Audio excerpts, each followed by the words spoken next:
Good morning, everybody, and welcome to Ask Me Anything with DMK, commonly known as AMA with DMK. And today we're going to discuss probably one of the most important aspects of skin revision and skin maintenance, called the Enbioment system. Now, first of all, before we get into what the Enbioment system actually means, and there's a lot more to it than most people think. In fact, some time ago, one of my partner said to me, well, everybody in skin business is talking about probiotic skincare. We got to do something. I go, why? What do you mean? Oh, we got to do something to compete. I says, no, we don't, because what they're selling is dried yogurt and creams. That has nothing to do with microbiome at all. First of all, it's dead and not active at all, so we'll get into that later. But we actually have to deal, in addition to microbiome, a skin's ecosystem. We call it the DMK ecosystem, and that involves the quantidermis, the microdermis, the epidermis, the acid mantle, hypo. You know, I 82, Dr. By the way, this is Dr. Laconde. Hello. Who's our Chief Scientific Officer of DMK. Then we have the subcutis.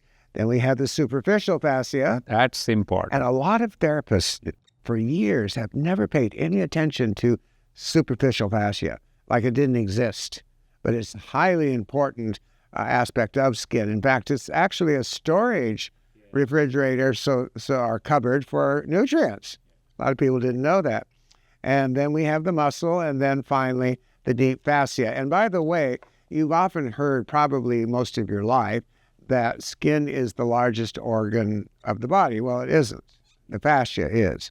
It wraps around everything, both deep and superficial. If you rolled it out, you'd probably 100 miles, you stretched it out. So we're going to start talking now about the Enbioment system. And I have to make a highlight here. It wasn't available to everybody. It was available only to our MD certified practitioners who have taken the paramedical course. But now we have moved that into all certification levels. And there are many reasons why, because of its incredible tool of being a diagnostic type of tool. When I say incredible tool, I mean it is a diagnostic tool. This is something that we noticed right away during our first clinical trials of a few years ago. So I've already introduced Dr. Laconde. Let's jump right into some questions that I've got here for you. Great, yeah. So just to echo on Dene's comments on the fascia, because here is a serious deal. Why?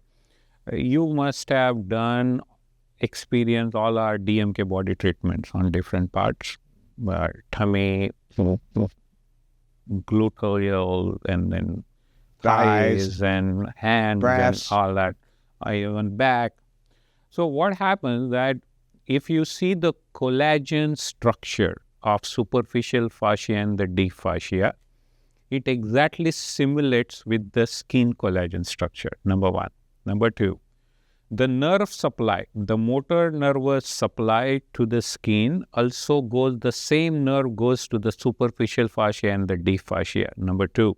Number three, the muscle which is trapped in between the superficial fascia and the deep fascia, underlying muscle, they also have the same nerve supply. So you can imagine that entire ecosystem, and that's why we are going to revise our body manual separately. We have the body manual, but we are going to put some new elements to it.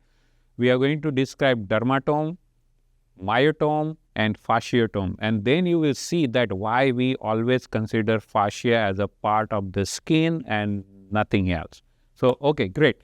All right, so we've got some questions from viewers here that I'm going to throw at you.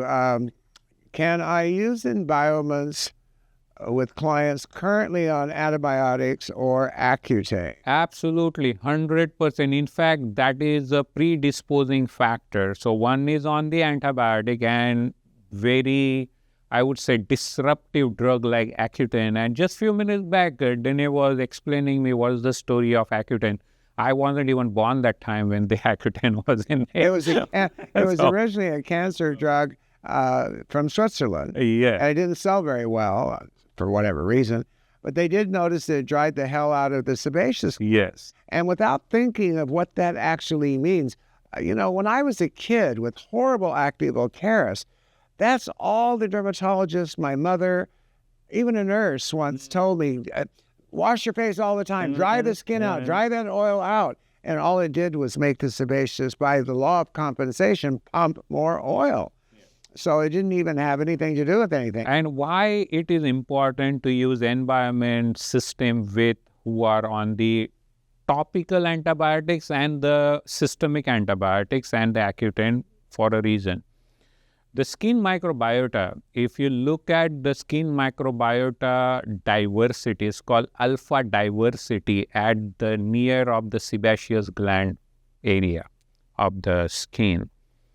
It is more of lipophilic fungus. Now, fungus means it is a beneficial fungus, which is a part of a skin microbiota. Now, this is all lipophilic, means they are oil-loving microfungus there. And when one is on the antibiotics, and especially Accutane, and as Dennis said that it dries out the shit of the sebaceous gland, this lipophilic fungus turns from non-pathogenic to pathogenic, and then one will get more often Malassezia, Aspergillus, Candida infection of the skin. Yeah, all of those. We've seen a lot of Malassezia. Yes. And Candida is a very silent kind of, fungal infection which resides. Candida albicans was very popular in the 70s. Everybody had Candida. Oh, they made so much money on phony naturopaths, you have Candida, everybody. No. Yes, it's there, but these things like low blood sugar, high blood sugar was popular in the 70s as well. Yeah. And these doctors are making a fortune. Oh, no, and you have the sugar blues, and they put you on all these supplements. Anyway, next question. How does the DMK Enbioment differ from typical probiotic skincare lines I have seen online? Yes, and offline, because it's not a yogurt, dry yogurt packed in the bottle, okay? What we did, we first understood what exactly is this entire deal about the skin microbiota, how it functions with the skin. Now, please imagine 3 terms now. One is called microorganism, one is called microbiota, and third one is microbiome. So you got to understand these 3 terms very deeply. Why? Microorganism is any microorganism. It can be actinobacteria, proteobacteria, firmicutes, whatever. That one single organism is called microorganism. But when this colony of the microorganism get together, they create microbiota. Means the entire accumulation of, say, P. acne bacteria is a microbiota. Now, what is microbiome? When this microbiota starts interacting with the host, that is the human skin, then it becomes microbiome. You understand? So, we went deep up to the microbiome system, how exactly it is interacting with all the skin tissues, corneocytes, sebaceous glands, papilla, even the fibroblasts. Now, many people will wonder that fibroblasts are deep in the dermis, how they have to interact with the microbiota which is sitting on the top of the skin. No, microbiota through the follicular epidermis can go beneath the basement membrane and reside there. Okay? That channel. So, the second, we use live spore, Bacillus coagulans, or it's called lactospore in our product. What it does, as soon as that spore come in touch with the skin, that microbiome system starts kicking in, because unless there is no interaction in between the spores and the human skin tissue, the microbiome system is not working. So as soon as you put on the skin, that microbiome system activates, and what it does two things. It increases Shannon index of the skin. Second, it increases the alpha diversity of the skin. What are these two things? Shannon index means in a given inch square of the skin, if there is a trillion bacteria, different kind, different virus, or different fungus, that trillion kind of a number has to remain there, restore there. The moment this trillion goes to little bit low, you will start seeing all kinds of different, changes on the skin. So it is our prime duty to maintain that Shannon index, one, and alpha diversity means in that square inch area, if there are 13 different species of all the microorganisms, that 13 has to remain 13. So that two constant factor has to remain that. And that's what our lactospore in the Enbioment mist and Enbioment serum does that. Yeah, I've seen somebody trying to copy us. I hate when that happens. I mean, if you're going to copy, knowledge is general and it should be shared. I'm not against that at all. That's why I teach. That's why DMK really is selling education more than just products. But when they were copied so badly, this one company, the one that came up to you at one of your lectures and wanted your PowerPoints yes, on the Enbioment. Yes. We're not going to mention any name. And then they came out with great big ads. We are the first to use live bacteria, live spores, not oh, good luck if you're using live bacteria. You're putting people in the hospital. Yeah. People pay no attention. I mean, terms and words mean everything. Yes. You can't just flip things around and sell things without teaching the practitioner, the esthetician, or even the doctor why you're doing it and what all of the the schematics and everything are involved. Now, here's another question. Is it safe? I can barely read this. Is the Enbioment system safe for use during pregnancy or breastfeeding? Yes. In fact, this is a great question, whoever has asked, and thank you for asking this question. You know why? Because microbiome is always cohabitat. Yeah, that's true. So how we got the microbiome at the first place? When we were in a mother's womb, that's where our microbiome system start kicking in. And to be precise, at the intrauterine life of the 6th month, the skin microbiome starts kicking in. And the first transformation happens when we come out of the mother's womb, that the second transformation happens in our skin microbiome now because we are exposed to the external universe outside the mother's womb. The third transformation happens at every 7 years of your chronological life. Okay, at every 7 years, there is a drastic change happens in the skin microbiome. Now, pregnancy and the breastfeeding, these are the two processes where there is a cohabitat is there.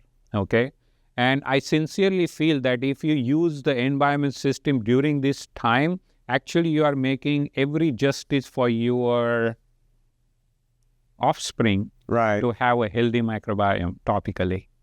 I'm wondering if this would be prosthetic against acne in modern day. It will. Yeah, because we didn't have this when I was a kid. If I had Enbioment when I was a kid, I would not have suffered like I did. Or the tendency or the probability of getting the P. acne or rosacea turns to nil. Yeah, but on the other hand, if that were true, then I wouldn't be here today in this business, because that's what got me into getting rid of my own hideous acne vulgaris. So yes, so is it safe? Yes, it is safe. All right. So will Enbioment help with, we've already kind of answered part of this, will Enbioment help with seborrheic dermatitis or malassezia-related issues? Well, those are two different things. One is a fungus and the other is... our first clinical case study was malassezia. Yeah, that was interesting. I think we can put a picture up of this. When we first developed, it took quite a while to develop the series. It's 3 different products. And we sent them off to Debbie Dixon in Australia at that time as one of our top educators and clinical trial people. And she picked a guy who's an Asian man, Chinese man, out of their warehouse that had huge dark pigmentation with sort of reddish borders. And he was